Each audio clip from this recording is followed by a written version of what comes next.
Kanha ji blogs में आप सभी का स्वागत है। आज मैं पूजा आपको एक बहुत ही पावन जन्म कथा सुनाऊंगी और वह है कार्तिक भगवान की जन्म कथा। यूँ तो हम सभी जानते हैं कि भगवान कार्तिकेय भगवान शंकर और माता पार्वती के पुत्र हैं। इनके जन्म की कथा बेहद रोचक और प्रभु महिमा से पूर्ण है। दरअसल तारकासुर नामक एक राक्षस था जो घोर तपस्या करके जिसने अपनी शक्ति को बढ़ा लिया था। साथ ही उसने यह वरदान पाया था कि उसका वध केवल शिव पुत्र ही कर सकता है। इसके बाद वह दैत्य चारों ओर अपने आतंक को फैलाए जा रहा था। चारों ओर हाहाकार मचा हुआ था और तभी सभी देवता ब्रह्मा जी के पास गए। ब्रह्मा जी से प्रार्थना करने लगे।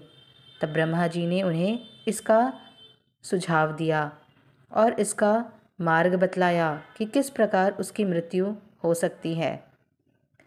दरअसल जब पिता दक्ष के यज्ञ में भगवान शिव की पत्नी सती कूदकर भस्म हो गई थी, तब शिवजी विलाप करते हुए गहरी तपस्या में लीन हो गए थे। यह वही समय था जब देवी पार्वती शिवजी को पति के रूप में पाने के लिए तप कर रही थी। इंद्र और अन्य देव भगवान शिवजी के पास जाते हैं और उन्हें समझाने का प्रयास करते हैं कि उनके और पार्वती जी के मिलन से ही इस जग का कल्याण हो सकता है।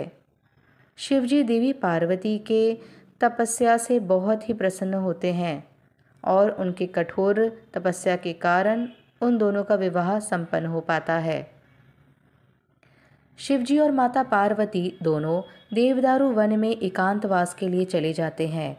ऐसा कहा जाता है कि उस वक्त भगवान शिव और माता पार्वती एक गुफा में निवास करते हैं। जब अन्य देवताओं को इसका पता चलता है तो वे भी देवदारू वन पहुंच जाते हैं, लेकिन शिव पार्वती की गुफा में जाने का साहस कोई नहीं कर पाता। फिर अग्निदेव साहस करके एक श्वेत कबूतर के रूप को धारण कर गुफा के अंदर प्रवेश करते हैं, लेकिन वे जैसे ही गुफा के अंदर जाते हैं, गुफा के अंदर जाने की आहट के कारण शिव जी का ध्यान टूट जाता है और कबूतर के रूप में अग्निदेव जमीन पर गिरे हुए शिव जी के वीर्य का पान करते हैं और उड़ जाते हैं। लेकिन वह इस वीर्य का ताप को सहन नहीं कर पा रहे थे, इसलिए देव कल्याण के लिए उन्होंने इसे देवी गंगा को सौंप दिया। लेकिन जब देवी गंगा भी इसके ताप को सहन नहीं कर पा रही थी, तब उन्होंने इसे श्रवण वन में लाकर स्थापित कर दिया। इसके बाद यह गंगा की लहरों के कारण 6 भागों में विभाजित हो गया और इससे 6 बालकों का जन्म हुआ।